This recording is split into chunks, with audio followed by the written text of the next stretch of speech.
Yeah, there's a lot in Queensryche land to decipher.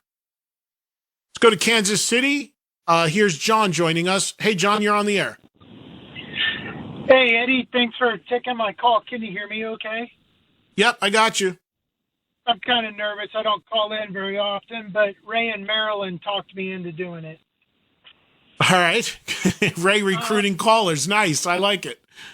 Yeah, we're all part of the Facebook page. I wanted to give you my top 5 concerts for last year. Okay. So, number 5, thanks to your interview with Brad Gillis, was Night Ranger with the CYO in Cleveland.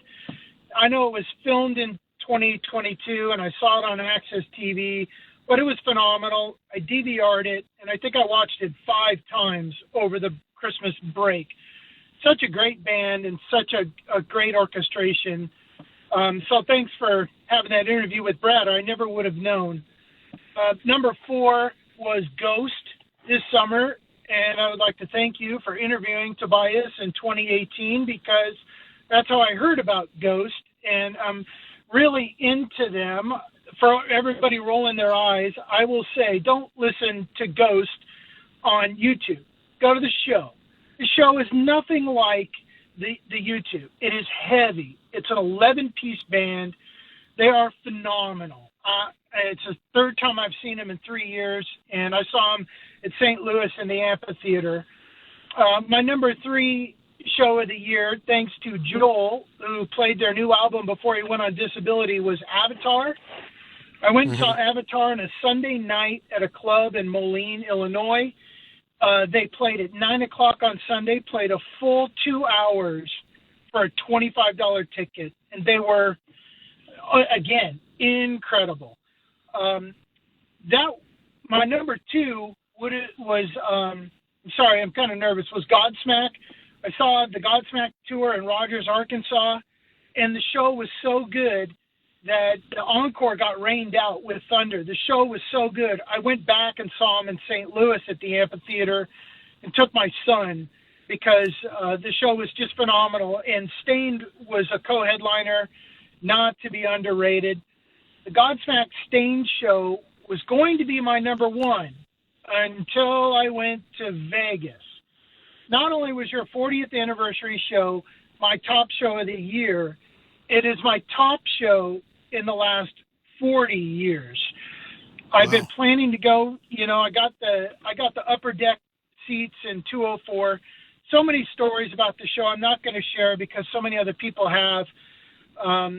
But the one thing I will tell you that you may not have known is that I tried to do a Facebook meetup for everybody that are fans of Eddie Trunk, that we all talk on the internet.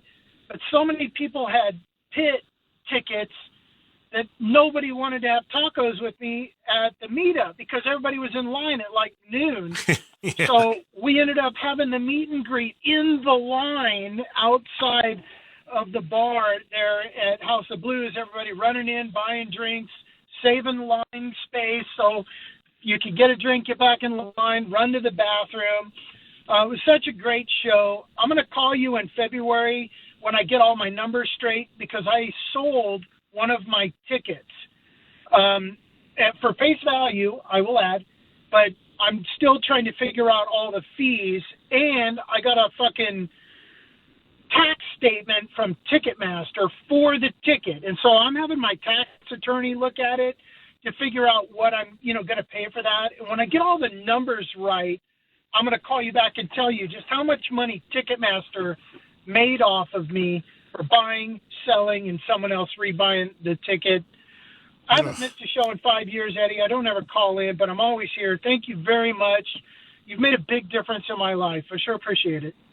John, very kind of you. Thank you. I'm glad you made it to Vegas. Thanks for calling in, and please do so again. Appreciate that, John. Take care. John Part, there's a Facebook group that's on my Facebook page, which is just at Eddie Trunk, that is started a while ago, Fans of Eddie Trunk, and I think it's called Fans of Eddie Trunk. But they all post and do stuff on there, which is great. I really appreciate it.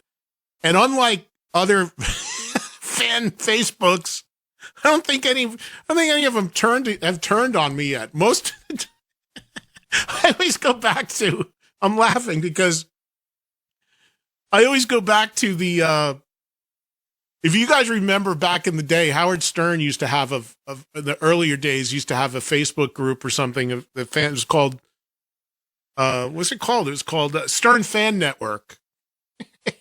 He ended up taking it down because 90% of it were people being super critical and shitting on him after every show. He goes, wait a minute, this thing's called the Stern Fan Network, and all they're doing is shitting on me. And eventually that tends to happen, where your biggest fans become the most critical. But I don't monitor social media, and I don't get overly wrapped up in it one way or the other. But from what I know, that one has stayed pretty much positive, which is wonderful. What a rarity in the internet these days. So thank you. I appreciate all that, John. And yet, talking about the line of people that were waiting to get in that night at my 40th, there was, I walked in, my parents were eating in the House of Blues, so I went in to meet my parents. And I kind of, people were yelling out and everything, but I had to meet my parents, so I darted in and darted out. And I couldn't believe, like, 3 o'clock, 4 o'clock, the line was through the Mandalay Bay Casino. I was like, they're lined up already. The doors didn't even open till like 6:30. It was unbelievable. Really was unbelievable. By the way, his point about not taking stuff, not using YouTube and audio from YouTube as a barometer for whether a show sounded good or not is extremely well taken. Because I'll tell you this, yes, YouTube and looking at videos and fan shot videos, it can be helpful to give you an idea what's going on, but it's not always accurate at all as far as what a show sounded like. And a great example of that is all the YouTube videos that are up from my event that he talked about, because the audio on a lot of them that I've seen is not anything like it was in the room. It just can't be, because you're grabbing it off of a mono microphone in a phone. And you got people talking around you. A lot of people, when they hold their phone, they cup the ends of it. Well, you're blocking off the microphone if you do that.